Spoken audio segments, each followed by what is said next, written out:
inaan tuso aan rabo waa kan, waa webkii oo aan soo qabsaday oo aan kasoo dhigtay ama gudaha aan usoo gashtay screenkayga ama kusoo save garaystay.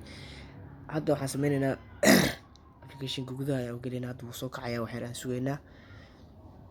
Sidaa marka uu kugu soo kaco, hadda aniga gudaha ayaan ku jiraa applicationka, waan isticmaalayaa oo dhexda ayaan kaga jiraa.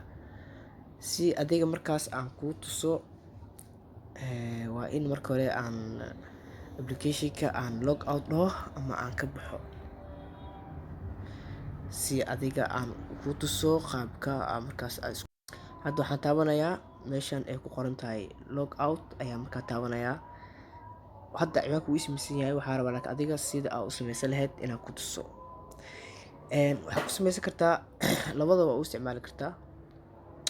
Facebook ahaan inaad isku diiwaangeliso iyo inaad Gmail ahaan aad isku diiwaangeliso haddii account cusub aadan lahayn. Sidaas ayaad markaas aad kusoo dhufan kartaa. Gmailkaaga ayaad kusoo xiranaysaa, kadib ayaad usernamekaaga waxaad samaysanaysaa. Haddana anigu waa leeyahay tusaale ahaan waa kan, toos ayaan usoo gelayaa accountka. yacni qaabka u shaqaysanaysid. Hadda aniga today waa shaqaystay oo intaan meelahan dhow waxaa igu jiray maxaa ku yiraahdaa 300 applicationada soo dejiyay. Applicationada aan soo dejiyay waxay ku jiraan halkan. Applicationada aan soo dejiyay waa kuwana, meesha ay galayaan tasks complete aan sameeyay waa kuwana. Applicationada aan maanta aan soo dejiyay waa dhowrkan xabo, meesha ayay wada galeen. Intaas ayaa lacagaha aan ka qaatay. Lacagihii markii aan sariftay totalkoodii waxay ii noqdeen maxaa ku yiraahdaa 18 senti iyo intaas igu jirto ayay noqotay. Marka asxaabta haddii aad lacagta u baahan tahay inaad la baxdid oo withdraw aad samaysid, waxaad daawanaysaa meeshan ay ku qoran tahay 3 dhibcood. Meeshan excuse me, meeshan 3 dhibcood ku qoran tahay ayaa daawanaysaa. Kadib waxaad kasii dooranaysaa meeshan ay ku qoran tahay withdraw si lacagtaada ula baxdid. withdraw markii aad imaato waxaa ula bixi kartaa lacagtaada waa Coinbase.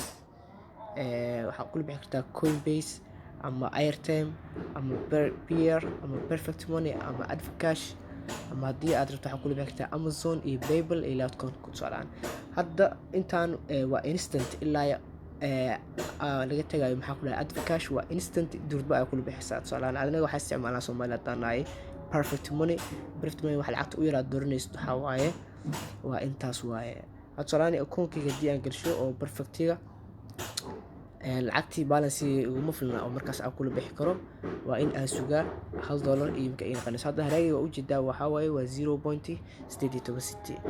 lacagta durbana waa kula soo bixi kartaa. account-ka waa ciwaan aad u fiican runtii. application waa laga shaqaysan karaa application-kan. linkigana waxaan kuu soo dhigi doonaa qaybta hoose, halkaas ayaad iska diiwaangelin kartaa.